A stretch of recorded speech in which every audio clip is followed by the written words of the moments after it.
Shalom Aleichem, paz a todos.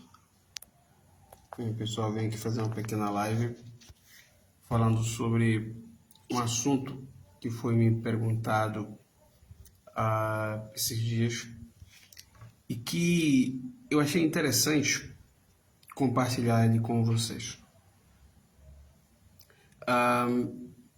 O assunto é o seguinte, é sobre a questão de Hebreus capítulo 8, finalzinho do capítulo.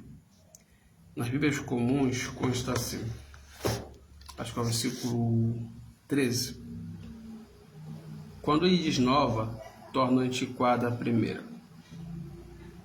Ora, aquilo que se torna antiquado e envelhecido está prestes a desaparecer. Então esse texto é muito usado, principalmente pelas pessoas que acreditam na abolição da Torá. Que a Torá, que é a lei das Escrituras, a lei de Deus das Escrituras, ela foi abolida após a primeira vinda do Messias. Claro que a gente respeita quem acredita nessas coisas.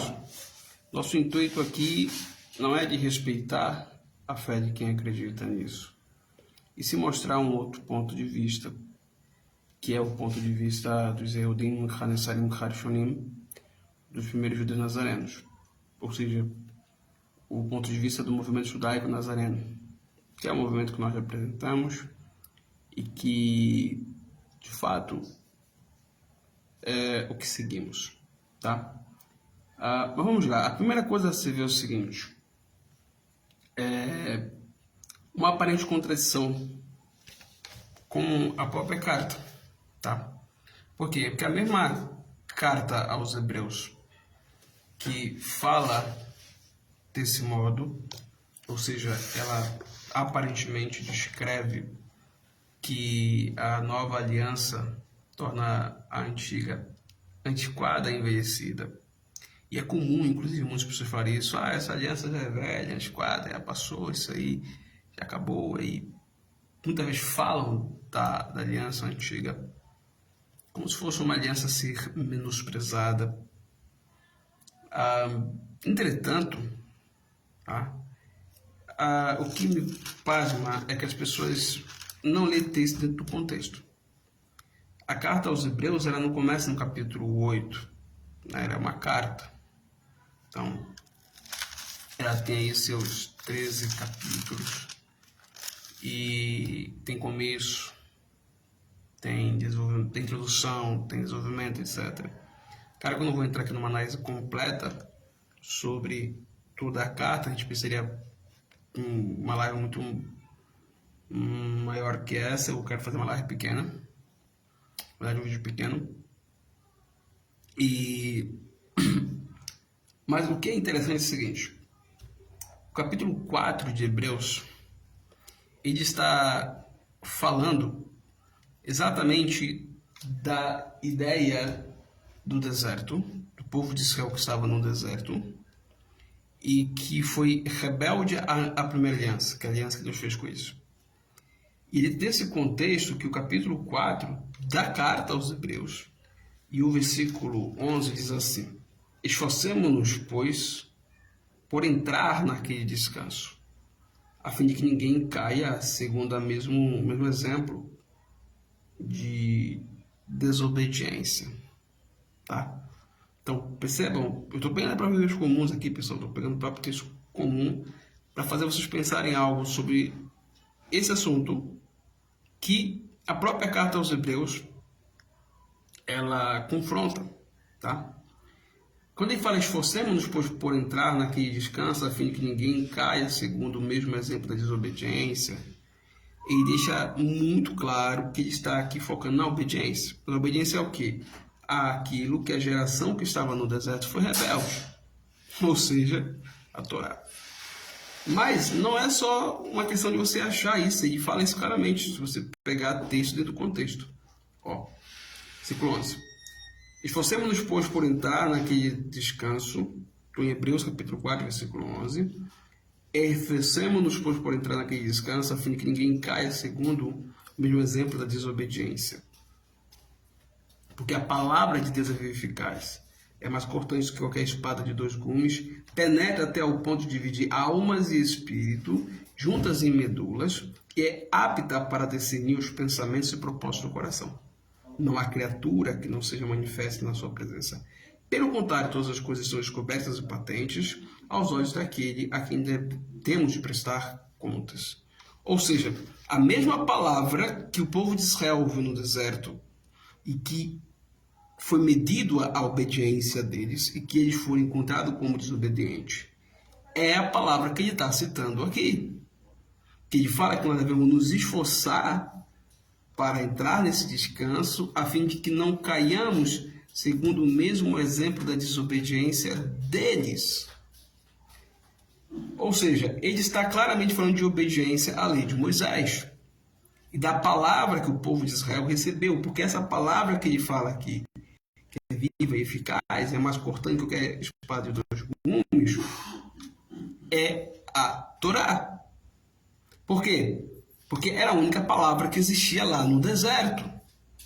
Se vocês lerem todo o capítulo 13 e o capítulo 4 de Carta aos Hebreus, o que nós temos ali? Nós temos claramente a ideia da Torá sendo o exemplo, a medida da obediência. Então, o povo ali, a única palavra que tinha era a Torá. Não tinha outra escritura, não tinha essa escritura do livro de Jeremias, Zacarias, de nada, nem Novo Testamento. A única palavra de Deus que existia lá no deserto era a Torá, que foi dada no Sinai. Então, quando a gente pega o capítulo 3, o capítulo 4 de Carta aos Hebreus, aonde você tem ele contando toda a história do povo lá no deserto, e a desobediência que o povo teve, a infidelidade que o povo de Israel teve no deserto, e ele, depois de contar tudo isso, nos adverte que a gente não caia no mesmo exemplo de desobediência. Isso significa que o escritor aos Hebreus está escrevendo essa carta para falar da obediência à Torá, a palavra de Deus, que é viva e eficaz e que é mais cortante do que qualquer espada de 2 gumes. Tá? Então, essa palavra que ele está falando aqui é a mesma palavra que o povo de Israel tinha no deserto. A mesma palavra que eles foram rebeldes, que eles foram desobedientes, de acordo com esse texto. Tá? Então, esse exemplo que ele fala que nós não devemos seguir da desobediência é exemplo de desobediência à lei. Então, como que pode o escritor aos Hebreus, no capítulo 3, capítulo 4, falar tão lindamente da Torá, que é a palavra de Deus, citando ela como viva e eficaz, e com algo que corta mais do que uma espada de 2 gumes, que divide alma e espírito, junta as medulas, e que é apta para discernir os pensamentos e propósitos do coração, depois vem e descreve a Torá, a aliança Deus fez com o povo de Israel, como velha, com algo que não tem importância. Alguma coisa está errado nessa interpretação daqueles que leem o texto dessa forma. É isso que eu quero chamar a atenção para vocês. Isso não é só uma contradição entre Antigo e Novo Testamento. É uma contradição com a própria carta aos Hebreus, que louva a Torá que o povo recebeu no deserto e que fala que nós não devemos seguir o mesmo exemplo da desobediência deles. Ou seja, nós temos que andar em obediência a essa palavra, a essa Torá. É isso que está escrito aqui em Hebreus capítulo 3, capítulo 4. Tá? Então, pegando o texto do contexto, o que significa Hebreus capítulo 8, portanto? Vamos pegar, antes de ler só o versículo 13, vamos ler o versículo 7. Tá? Porque ali nós vamos poder dar uma resposta. Claro que eu não tenho pretensão aqui de responder todas as questões de carta aos Hebreus, mas trazer para vocês uma dessas questões que pode fazer vocês reavaliar a leitura desse texto. Bem, diz assim, capítulo 8 de Carta aos Hebreus, versículo 7. Se aquela primeira aliança tivesse sem defeito, de maneira alguma estaria se buscando lugar para uma segunda. De fato, repreendendo-os, diz. Repreendendo o quê? O povo. Tá?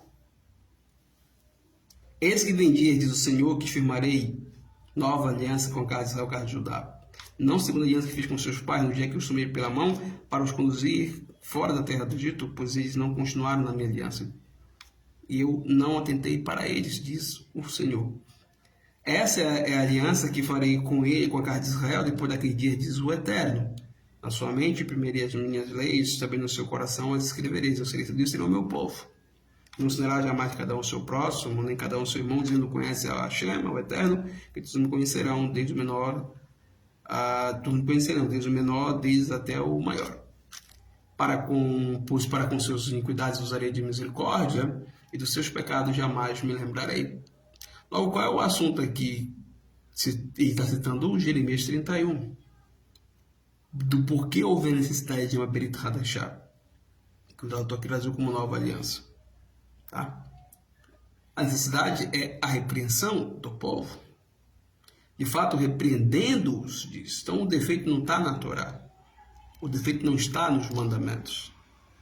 O texto de Jeremias, que cita claramente pelo contexto, o defeito estava no povo. Tá? Os defeitos que houveram na primeira aliança não veio de Deus. Não veio da palavra que ele deu, não veio da Torá que ele deu, não veio dos mandamentos que ele deu. Os defeitos que existiam da Brit Rishoná, na primeira aliança, são defeitos do povo. Então, se é uma segunda aliança para corrigir a primeira, não é eliminar a Torá. Como o próprio texto diz, né? Depois daqueles dias, diz o Eterno, na sua mente primeirei as minhas leis, também no seu coração as escreverei. Eu seria Deus, será o meu povo. Logo, nova aliança não tem nada a ver com abolir a lei de Deus. Nova aliança tem nada a ver com tirar a lei de Deus da vida do povo de Deus. Isso não é nova aliança. A nova aliança, de acordo com o contexto, ela imprime as leis de Deus na mente do povo e também coloca essas leis escritas em seu coração. Tá? E é dentro desse contexto, explicando a repreensão para com o povo, que ele diz: pois para com suas iniquidades usarei de misericórdia, versículo 12, e dos seus pecados jamais me lembrarei. Ora, quando ele diz nova, torna antiquada a primeira, ora, aquilo que se torna antiquado e envelhecido está prestes a desaparecer. O que está prestes a desaparecer? Pessoal, a lei que será imprimida em nossos corações? Não. É as iniquidades, os pecados, os defeitos. A diferença, portanto, entre a Brit Hadashah e a Brit Rishoná, entre a primeira aliança e a nova aliança, repito, estou usando as próprias Bíblias comuns aqui, nem entrar em detalhes na questão da própria tradução da palavra Brit Hadashah, tá? Mas de acordo com da própria Bíblias comuns, que está aqui em Carta aos Hebreus, a diferença entre a primeira aliança e a nova aliança é: os pecados da primeira aliança serão perdoados de forma nacional. Os pecados do povo serão perdoados. Não existirão mais. O que estará prestes a desaparecer é a memória de toda essa desobediência e toda essa transgressão que houve sobre a primeira aliança. Espero que vocês tenham compreendido esse assunto. Por hora só. Shalom, Anushima, paz a todos.